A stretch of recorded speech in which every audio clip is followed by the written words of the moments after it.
So, I have a confession. I recently became an investor in a chai company. Look, there's a recession coming up and it's called passive income, bro. Now, when this opportunity came my way, I went through 3 stages. 1, yeah, I should be an investor. 2, sick, I'm an investor. 3, wait, what did I just do with all my money? I mean, I went on Bloomberg and acted like I knew what I was talking about. Look at me, I'm wearing a suit and talking about investments. I had just dumped a ton of my savings into something without knowing anything about it. So I decided to educate myself. I did some research and I soon discovered something alarming. Did you guys know there's already a huge company that sells chai? It's called Starbucks. Starbucks. Starbucks. Starbucks. Apparently there's a lot of them. Like, a lot. And I'm not just talking domestically. I'm talking internationally. 1,700 locations in Latin America, 2,700 locations in Europe, 7,600 in China. This is a global empire. I seriously fucked up. These shops are little American embassies spreading our bougie cafe culture to every end of planet Earth. Except one. Is Starbucks about to leave India? The CEO of its venture partner, Tata Consumer Products, said it would open fewer stores in India due to weaker demand. India only has 350 Starbucks locations. Dude, North Carolina has more Starbucks than India. I'm being for real. How is this possible? Like literally, how is this possible? Yes, India is mostly a nation of tea drinkers, but so is China. And China has 20 times the Starbucks. And it's not like Indian people can't be basic. Maroon 5 just played a concert in Mumbai. You're telling me those cornballs don't want a cake pop? How is Starbucks flopping where songs about Jane thrived?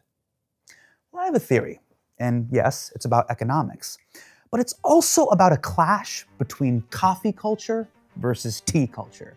East versus West, and how every 100 years, a big conglomerate blasts a drink all over India, expecting brown people to automatically fuck with it, even if it's wildly overpriced. Just looking at the raw numbers, Starbucks in India, it's expensive.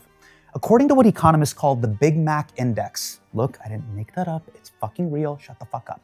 According to the Big Mac Index, cross-referenced with the Grimace curve, a coffee at Starbucks is way more expensive than it should be. But why?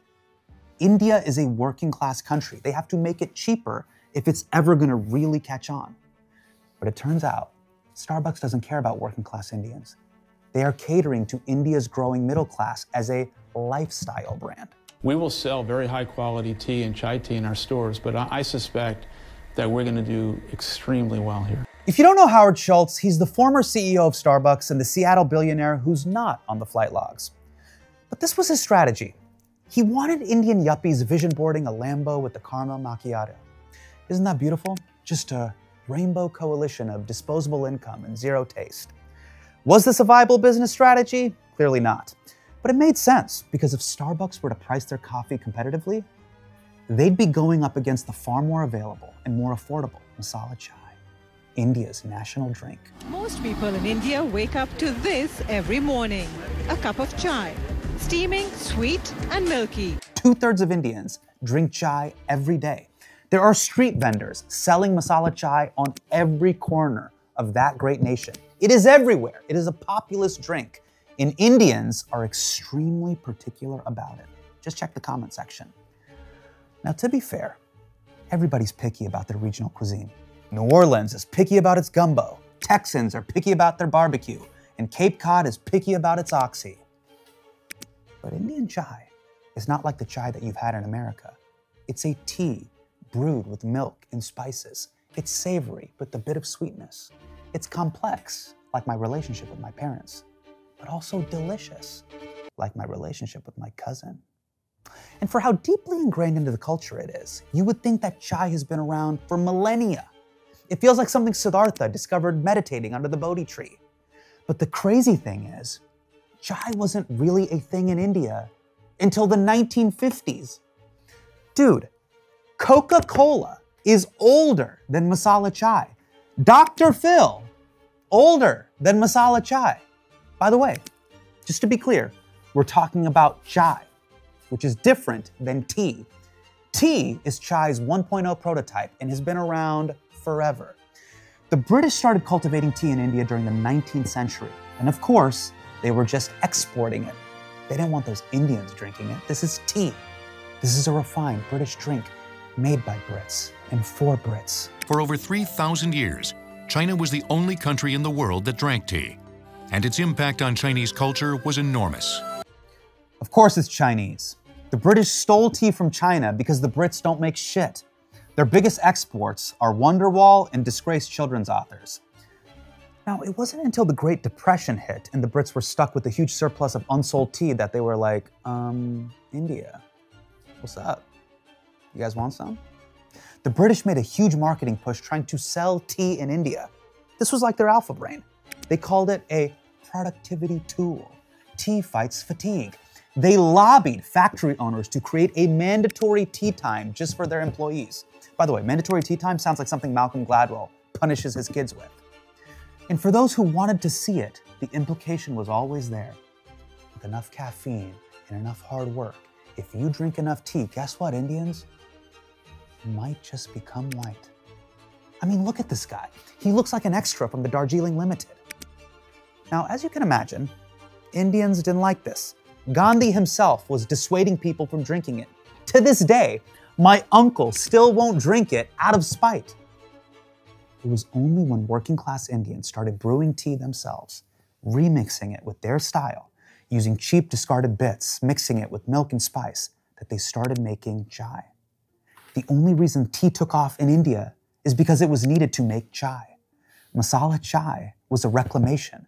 Crops grown on Indian land, stolen by the British, stolen back, and then brewed locally.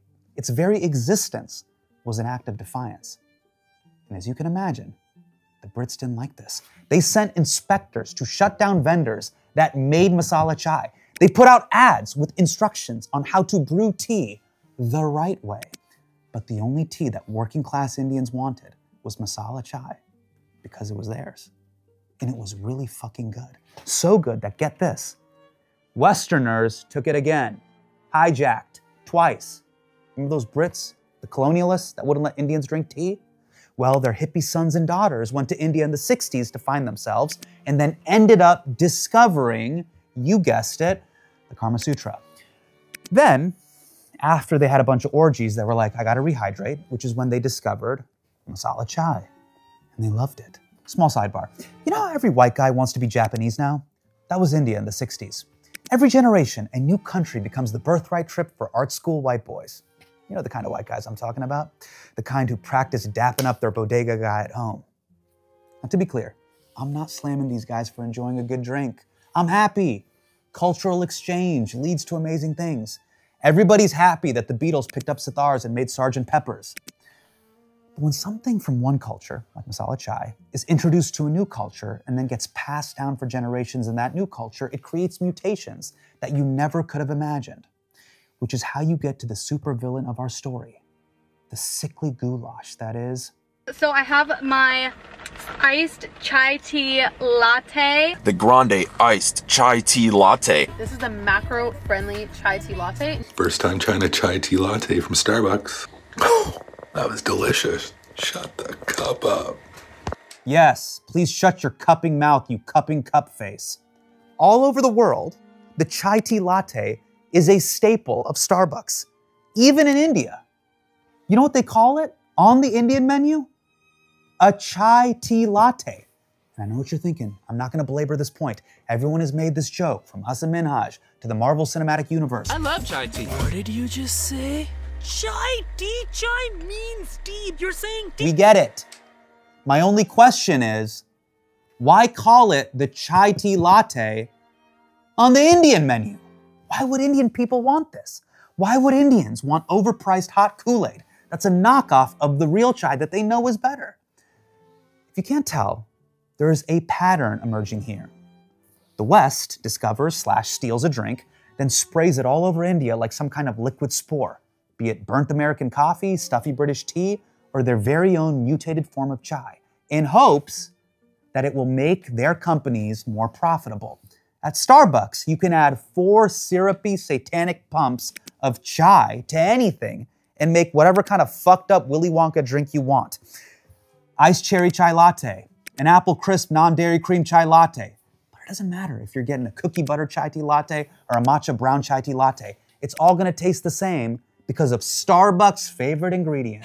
If you thought that chai tea latte from Starbucks was good for you, well, think again. A 16-ounce chai tea latte with 2% milk has 240 calories and 42 grams of sugar. 42! More than being a coffee company or a lifestyle company, Starbucks really is a sugar company. Sugar is one part of good masala chai, sure, but so is cloves, saffron, cardamom.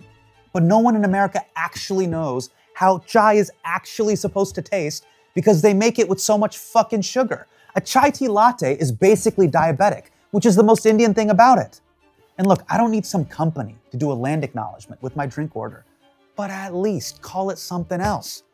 And if you're not gonna stop calling it that, then stop trying to resell this counterfeit, inbred sugar coma of a drink back to Indian people because they clearly don't want it. Look, I get it. I sound like the guy telling you music sounds better on vinyl. Food doesn't have to be authentic to be good.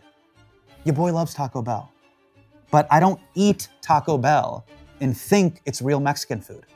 The difference here is Taco Bell doesn't have 200 locations in Mexico City where it sells pollo chicken chalupas at 13 bucks a pop. In fact, Taco Bell failed in Mexico, and Domino's failed in Italy because no shit. And Starbucks is failing in India because you can't resell overpriced artificial flavor to the country that invented masala. Look, I'm being passionate about chai because I like it. I like what it represents: family, commiseration, and it's counterculture. It was disruptive to the status quo of colonial authority. But you don't have to know any of that to enjoy chai. 2/3 of Indians don't drink chai every day as an act of rebellion against the British Empire. They drink it because they like it. And that is why you drink something, because it's good. And that's what chai is. It's fucking good. And thank God it's good, because I mortgaged my house for this.